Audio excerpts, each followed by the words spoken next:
Doctor Pramod, असल में कविता जी कह रही हैं कि भाई देखिए केंद्रीय विज्ञान केंद्र का जो सपोर्ट है वो बहुत शानदार है। सर केवीके के इस रोल के बारे में थोड़ा सा जानना चाहता हूं कि किस तरीके से इस ओर केवीके अपनी भूमिका निभाते हैं, और जब गाजियाबाद की बात करते हैं जिस ब्लॉक से मैम भी जुड़ी है, कविता जी भी जुड़ी हुई हैं, तो ये केंद्र किस तरीके से भूमिका निभाता है, कैसे आइडेंटिफाई करता है, कैसे महिलाएं अप्रोच करती हैं आपको, फिर आगे आप कैसे सपोर्ट करते हैं सर?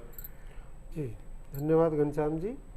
देखिए हमारा कृषि विज्ञान केंद्र एक जनपद स्तरीय संस्था है और हम महिला और पुरुषों दोनों कृषकों को जो भी नवीनतम तकनीक है, जो भी हमारी नवीनतम भारत सरकार की, उत्तर प्रदेश सरकार की जो भी योजनाएं हैं उनके अनुरूप कार्य करते हैं।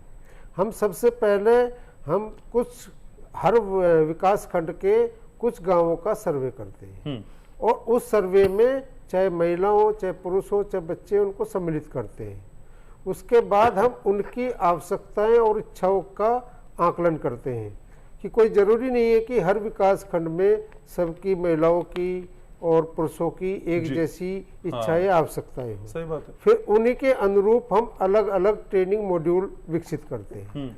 जैसे हम लखपति दीदी के ही परिप्रेक्ष्य में मैं आपको बताना चाहूँगा कि हमने इसको विविधीकरण की तरफ जोड़ा है कि जैसे अभी हमारे विकसित भारत संकल्प की यात्रा की गई थी और हमारे माननीय प्रधानमंत्री मोदी जी के द्वारा जो इस कार्यक्रम विकसित भारत संकल्प यात्रा आरंभ हुई थी, उसका शुभारंभ ये भी संयोग है कि हमारी जो कविता दीदी हैं, ये हमारे लखपति दीदी हैं, उस कार्यक्रम की शुरुआत इनके ही गांव से की गई थी। अच्छा। और माननीय पूर्व जो कृषि मंत्री हैं नरेंद्र सिंह तोमर जी, उन्होंने ही इसका विधिवत आमंत्रण किया था माननीय प्रधानमंत्री जी को।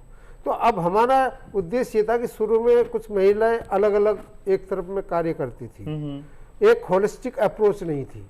तो हमने उनको सबसे पहले ये किया कि भी उनको आप अपने इंटरेस्ट ग्रुप की एक कॉमन इंटरेस्ट ग्रुप के रूप में महिलाओं को जोड़िए।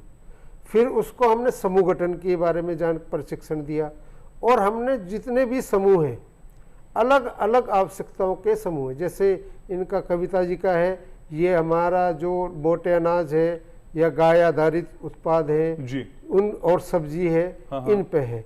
कुछ हमारे समूह ऐसे हैं कि जो हमारे अचार से संबंधित है, कुछ हमारे मैक्रेक में क्राफ्ट से, हस्तशिल्प से संबंधित है। सबको हमने अलग अलग रूप से प्रशिक्षित किया। अच्छा। उसके बाद जब ये लखपति दीदी का माननीय प्रधानमंत्री जी द्वारा अनावरण किया गया, उसके बाद हमारे कृषि विज्ञान केंद्र में हमने मंथन किया कि हमें केवल एक ग्रुप की एक महिला को लखपति नहीं बनाना है, हमें उस समूह की प्रत्येक सदस्य को लखपति बनाना है।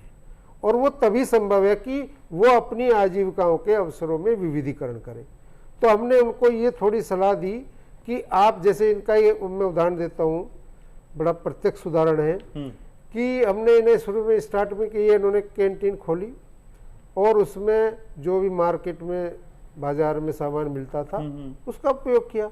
चूंकि वहाँ पहले से कैंटीन के आसपास पहले से दुकानें खुली हुई थी, सही बात है, तो वो कंपटीशन में ये स्टार्टिंग में उतना compete नहीं कर पाई। तो हमने इन्हें सलाह दी कि आप थोड़ा सा जैविक की तरफ प्रोत्साहित हो और आपके साथ साथ अन्य महिलाओं को भी उसमें उत्थान में गति मिलेगी।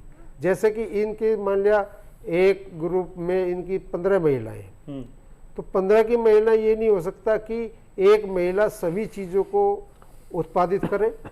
कुछ कोई महिला मोटे अनाज कर रही है, कोई महिला सब्जी कर रही है, कोई उनके पैकिंग के बैगिंग कर रही है, कोई उसका स्टिकर बना रही है, कोई उसका प्रचार कर रही है। तो अलग अलग रूप से हमने उनको होलिस्टिक अप्रोच में फिर संयोजित किया कि एक, अगर सपोज करो कि कोई पैकिंग के लिए इन्होंने बैग बनाए कि अगर किसी का बल्क ऑर्डर है तो उसको जो है कपड़े के बैग में रखेंगे, न कि पॉलीथीन के में।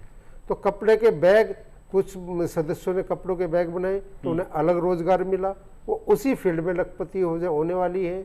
कुछ ने जो है मोटे अनाज को पीसने का कार्य किया। अच्छा। कुछ जो है कैंटीन में चूंकि अचार की भी आवश्यकता है तो अचार बनाने का भी कार्य किया।